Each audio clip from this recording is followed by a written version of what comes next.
The recent Burke to Barossa Bash organised by the Variety Club of Australia raised $450,000 nationwide.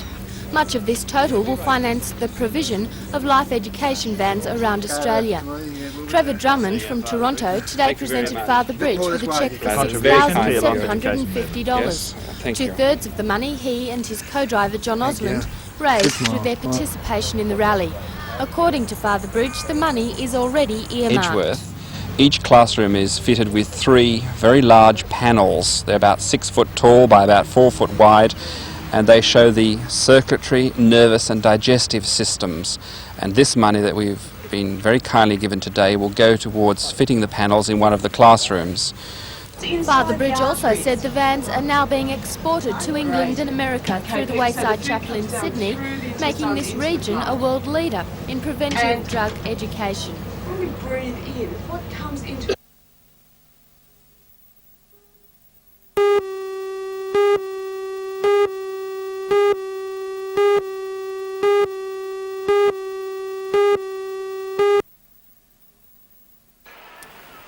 Situated in the Hunter Mall, David Jones opened its trading doors to the shoppers of Newcastle 30 years ago. Over the years it has expanded to swallow 4 buildings. The latest addition is the hospital's contribution fund premises next door.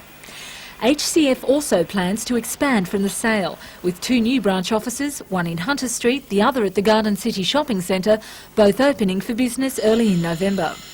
With a multi-million-dollar annual retail turnover, General Manager of David Jones Frank Baxter says the store had been looking for some time for space to refurbish the ground floor departments, including the food hall.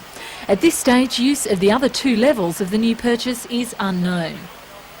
Well, at this stage, we're not quite sure. We'll open our Christmas decoration shop in there from now until Christmas, and for the next 6 months we'll most probably have to put a department or part of the department in there until we work out what we're actually going to do. But we do plan on pulling all the walls down on the 3 levels and making it part of the present David Jones store. DJ's plans to spend $1.5 million extending the store. Although the walls to the new premises won't be knocked down until mid-next year, the building will be used to gear up for Christmas shoppers in search of early bargains.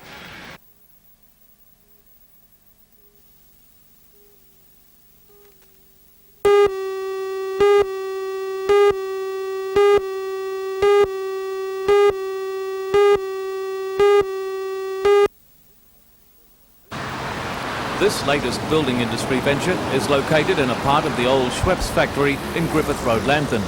In opening Total Building Concepts this afternoon, the Lord Mayor used the occasion to show his support for small business. He defended the controversial $70 million office and hotel project. Alderman McNaughton promised that all future building and development applications would be dealt with quickly, with an answer in under 2 months. Total Building Concepts is the marriage of a building products outlet with a joinery shop. The front display section is geared towards the renovator and home handyman, with a range of products on display. Behind the shop front is a joinery factory, fully equipped with the latest tools and work bays. The company represents a $250,000 investment by 2 men well known in the local building scene, Brian Craig and John O'Neill. We've got a lot of faith in Newcastle. We've got a lot of faith in the Hunter Valley. I think that I think in the slump, when you put money into the Hunter Valley, it makes everybody think that there's nothing wrong with Newcastle, which there isn't. So you're confident of success in the building industry's future? Well, we've put a lot of money into this establishment here, and we think it's going to work for us, and we're quite confident in the whole project.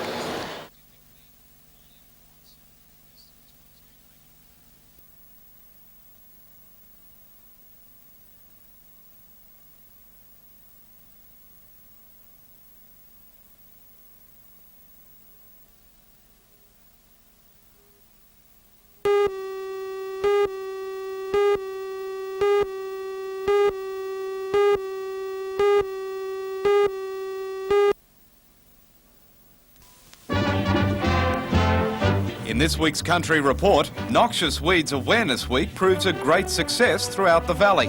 Police renew their warning to farmers to guard against stock being stolen, and a safety seminar for private pilots to be held at Rutherford Aerodrome.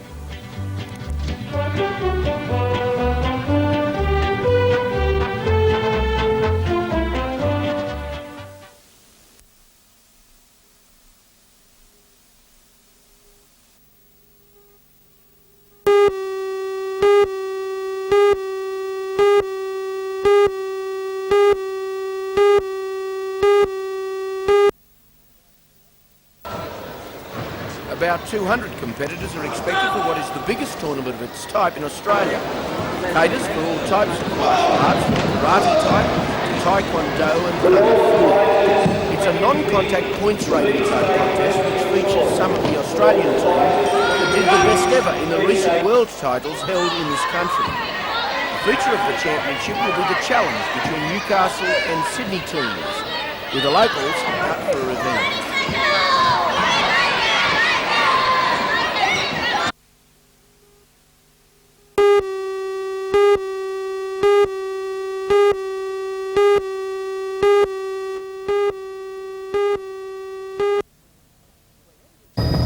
Whenever there's been an environmental battle, not only in Tasmania but around Australia, one of conservation's most outspoken champions has been Dr. Brown.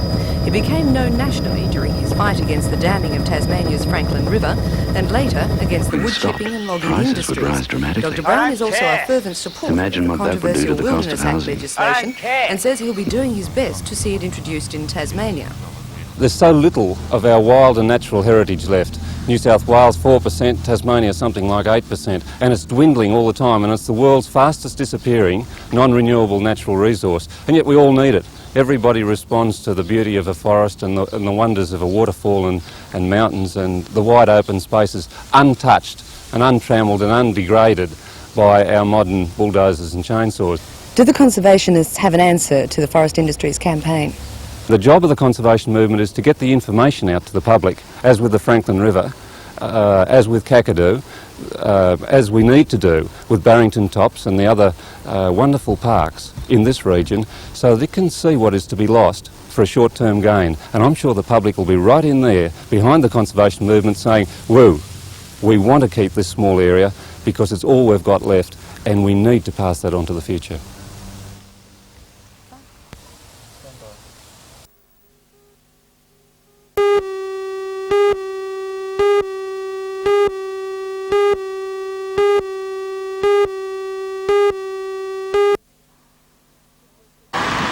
It was the chance to play soldier and discover some new toys.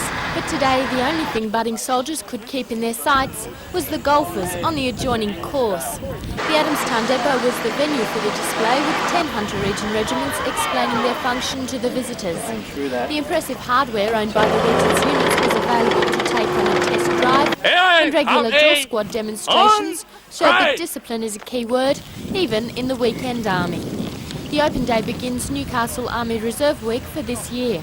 The Reserve Army aims to enhance its image in the public eye, enough to increase its current numbers by at least a third. One officer on the ground today left no doubt as to the quality of recruit the Reserve Army is seeking. Young men and women who are prepared to give it a go and who aren't wimps.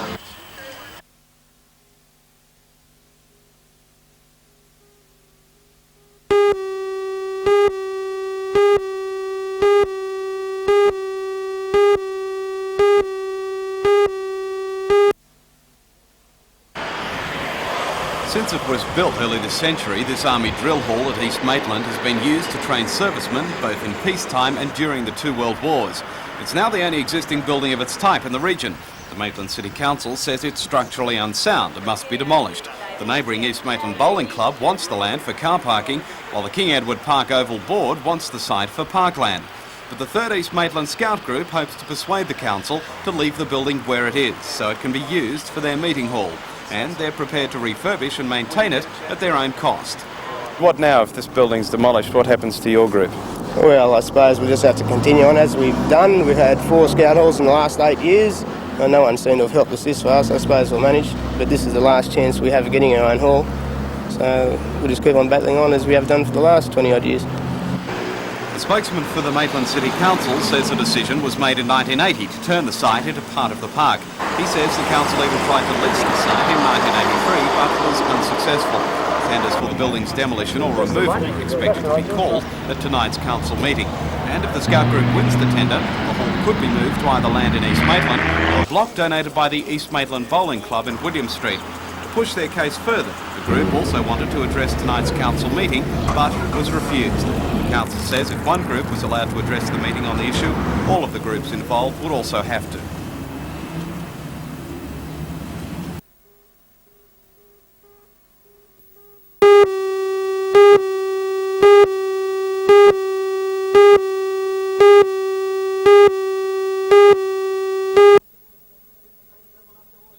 Duke as they travel up towards the turn of the Perrier Grand Prix, and Linoleum first to swing. Jackson, Nosy Parker coming after him. Now there's a nice run there for Grey Ace down the outside. Elroy putting in a good run with Peaceful Joe, and further back in the field to River Fudder and Senjaya. They've got about 300 to go, and on the outside Nosy Parker led from Jack's Peaceful Joe. Grey Ace, Kiwi Kong down the outside, but he's under pressure. He's starting to come home well, and Senshire getting through. Senshire hard along the insides, taking the lead from Nosy Parker and Blazing Fontaine, and Senshire from either Nosy Parker or Blazing Fontaine. Peaceful Joe, Kiwi Kong, and then came Jack's Deed Star, followed up by Grey Ace.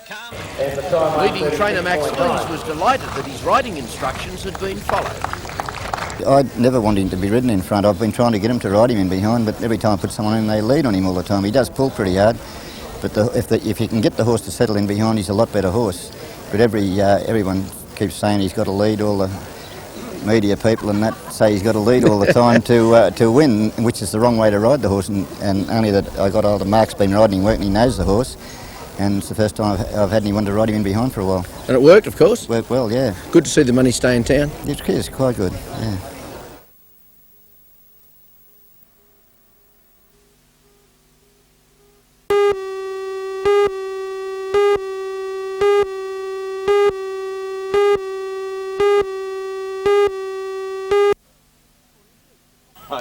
For years, the possibility of diverting water from the state's coastal rivers has been explored, with many farmers heralding it as one sure way of guaranteeing water for irrigation to drought-prone inland farms. Proposals have been mooted, investigated and dismissed as not viable, and now Mrs Crozio says the government will not carry out any further investigations into the schemes. The massive cost involved at this stage, and we're looking at something like $16,000 million, and we just cannot physically, financially and most importantly environmentally afford to have this type of construction take place. Mrs Crozio says persistent lobbying will not alter her decision, and that only a pressing need to supply water for industrial or urban purposes would make the government reconsider. The environmental damage to the inland area, the cost involved to the taxpayer at large is enormous. And you don't think the benefits would outweigh those costs? Not at this stage, not with our population, not for the need of the water, not what we can now provide.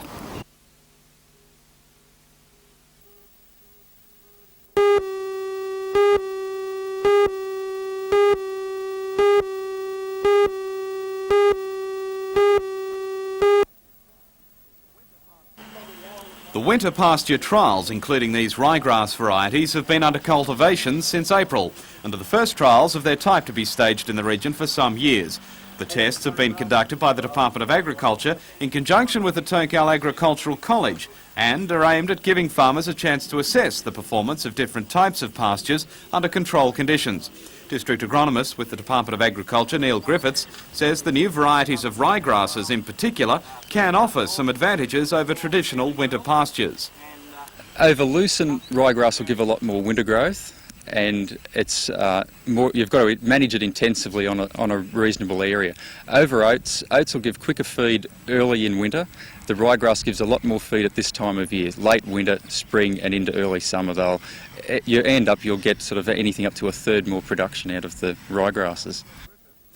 Meantime, Neil Griffiths says farmers in the region are hoping for good rain in the next few weeks to ease the unseasonally dry spell.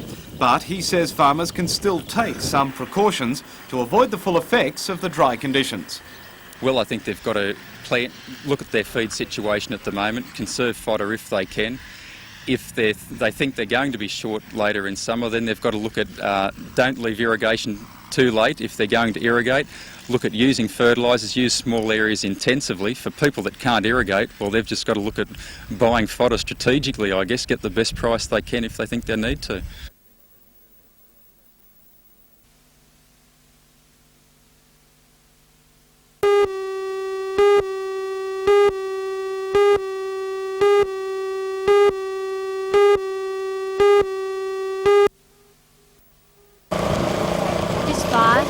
Burnt out 550 hectares in an area bounded by the Araran Power Station to the south, the Awaba State Mine to the west, with the eastern perimeter bordering Wanji Road. 4 bushfire brigades and the Wanji State Brigade have been controlling the fire on 4 fronts since 5 o'clock yesterday evening. With the bushfire season about to begin, this smoke pall over Rathmines today is just a hint of what's to come. The priority for firemen today was to clear the undergrowth by backburning. Firefighters expect to have the fire under control later this evening. During the day, 2 roads were closed to traffic when the conditions made driving hazardous. At Raymond Terrace, numerous fires were kept under control by local brigades. This one was near Tomago Aluminium, but was no threat to property. The prolonged dry conditions and gusting winds are blamed for today's outbreak of fires.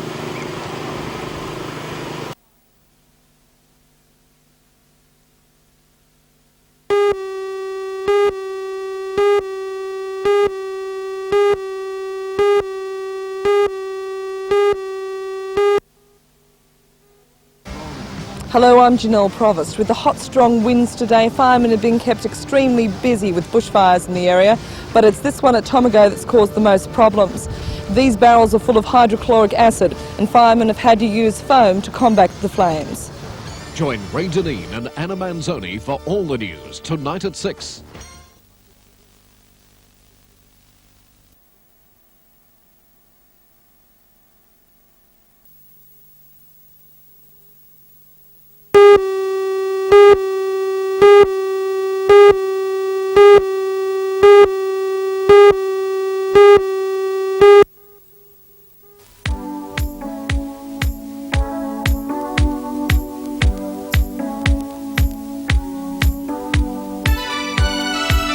Need a holiday sometime, so why should Cabbage Patch dolls and teddy bears be any different? The Better Hearing Australia organisation at Hamilton decided to lead a watch holiday for these little ones. And with over 100 babies booked in, the organisation stands to raise more than $400. And what an adventure lies ahead for the novice tourists. The holiday brochure offered a luxurious hotel, complete with an unlimited supply of disposable nappies, at a secret location. Each baby will have holiday snaps and souvenirs to show their parents on return. And of course, they'll be chaperoned. What are you going to do to any of them if they get up to some mischief? We will just tell their parents, because I don't think any of them will get up to mischief. How could anything like Jessica get up to mischief, really? Isn't she beautiful? And are you going to separate the little boy dolls from the little girl dolls? Oh, yes, we don't want anybody coming back pregnant. Cabbage Patch parents who think their baby needs a holiday can still catch the plane which leaves at 8 o'clock tonight at the Better Hearing Centre.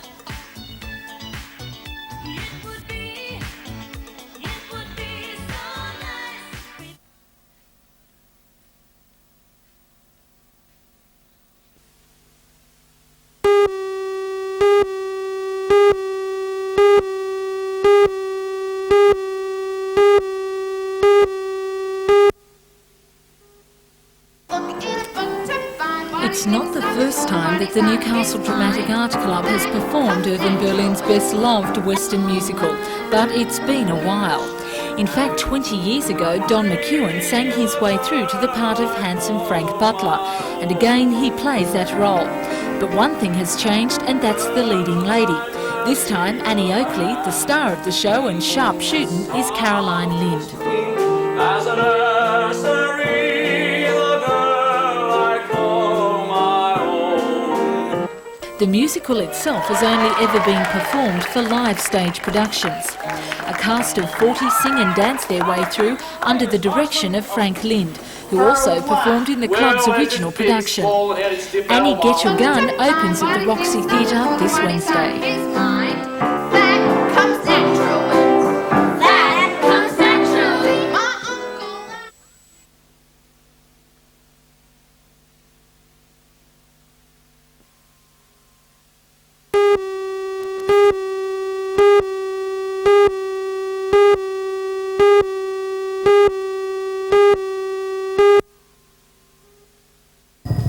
The huge distribution centre serves 117 Coles supermarkets throughout the state.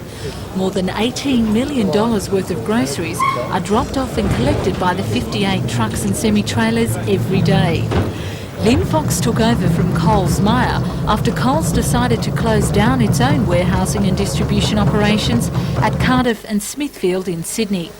The centre was opened by Premier Unsworth, who was greeted by the owner of the Lynn Fox Group, Lindsay Fox. The centre is described as representing a new concept in warehousing and distribution. It's a concept that's in operation in the USA and UK. A lot of large companies there are giving their warehousing over to private or to other companies to handle for them. And a good thing for the Central Coast. And a very good thing for the Central Coast. We've been able to provide in excess of 300 jobs for people living in this area.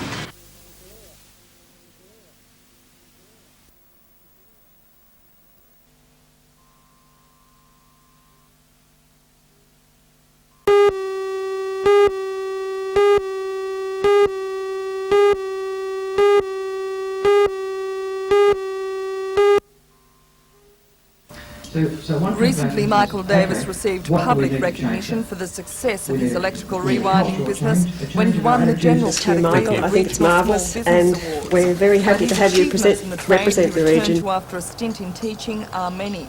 Mr Davis passed on some of his experiences to the members of the Newcastle Businessmen's Club today. Exuding optimism, Mr Davis says it took a kick in the teeth early in the 5-year-old business to spur him on and force him to change direction from being a subcontractor to actively seeking customers and becoming a leader in new technology in the Hunter. Today, the Hunter Valley Electrical Rewinding Service employs 14 people and it offers a 2-shift, 16-hour daily service to customers. Michael, one of your priorities seems to be staff development. Why do you think it's so important? Well, the resources of the country aren't all coal and iron ore, it's the people who do. And if we can draw this out of people, we get tremendous results for it and tremendous satisfaction to see people around us grow and get job satisfaction.